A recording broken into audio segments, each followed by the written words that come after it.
Welcome to the second week of the course.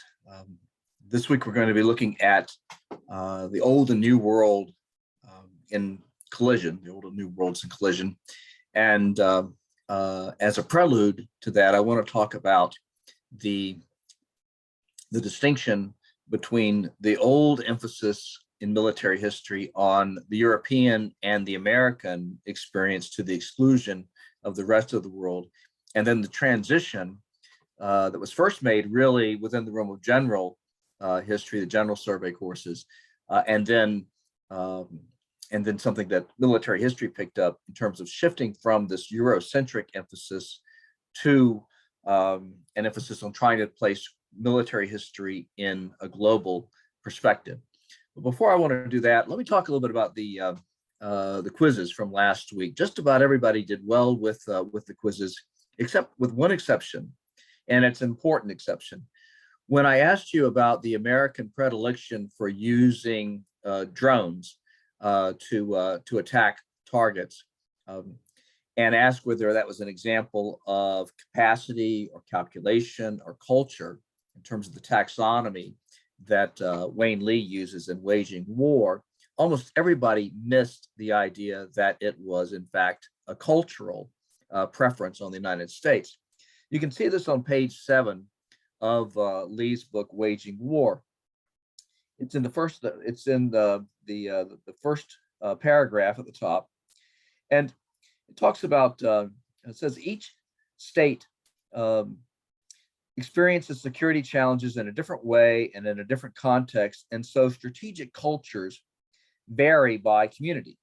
A number of analysts of the modern American military, for example, have suggested that American strategic culture prefers to substitute firepower and technological investment in weaponry for manpower. The current popular shorthand for that strategic culture is the fear of putting boots on the ground. And so this preference for using predators to get the job done rather than putting boots on the ground reflects this reluctance on the part of the American military to use troops to accomplish missions that they can accomplish or feel they can accomplish in some kind of standoff capacity. If not predators, then airstrikes. One of the last things that the American military likes to do from a cultural standpoint is to put troops, to put human beings in harm's way, their own human beings in harm's way when they can. So I think part of the problem of this really was twofold. The first is I'm not sure that everybody read the distinction between capacity and calculation and culture all that carefully. There's some indications that perhaps that was not done.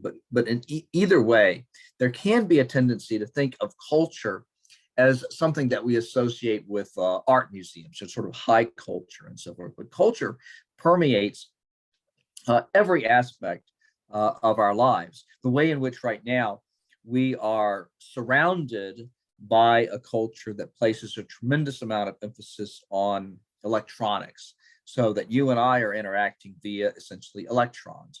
When you go on Facebook or on Instagram or whatever to interact with other people that way, that's being done via electrons as well. When you go binge watch a series on Netflix or Amazon Prime or whatever it is you do, that's also a relationship that's being mediated via electrons, and sort of on and on and on. You know, this is something that just a few decades ago is simply not the way that that Americans would have operated. And in terms of the ability to reach across the globe to interact with each other in real time, that too is a function of electronics and of electrons. So electrons have become a major part of modern culture. So try to think of culture in a very everyday sense of the term. Now, for this week, I'm going to ask you to take the usual 2 quizzes. The first will be due on Thursday of this week, and the second one will be due on Sunday of this week, both at 5 p.m. But in addition, I want you to take a survey for me. The survey is worth 10 points, because of the additional amount of time that it's going to take for you to fill out the responses. Uh, and in the nature of the case, in order for me to give you credit for it, it's going to take the form of a quiz. In other words, I'll have your name on it. You'll need to put your name on it, and I'll be able to read it. But, and I can't underscore this enough, the quiz is designed to ask you, when it comes to excellence in a course and in a particular aspect of the course, the instructor communicated clearly, for example, the kinds of questions you get asked in the student evaluation of instruction. I want you to answer in terms of your sense of what the ideal would be, what it would take for you to say about an instructor, yes, this instructor communicated material in a way that I regard as being excellent. Okay. Do not think of this as a survey that's directed in any sense toward me as your instructor. For one thing, the course has just gotten underway, so you don't have a basis on which to answer the questions yet. But also, it would be unfair for me to ask you to evaluate me and at the same time, have you put your name alongside it. The entire point of getting honest evaluations of a particular instructor is for that feedback to be anonymous. So bear in mind, what I want to know from you is, what do you think constitutes excellence in these particular areas? Because then I can take your thinking into account as I move forward with the course and as I design presentations and as I think about the approach that I want to take in terms of my interactions with you and so on.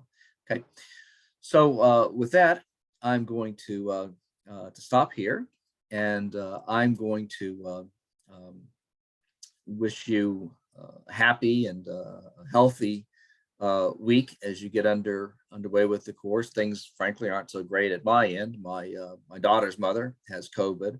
My daughter is sick, but apparently at this point does not have COVID. We're going to have to get her retested. And this is the second. This would be the second time for her mother to have COVID, notwithstanding the fact that she's vaccinated and boosted.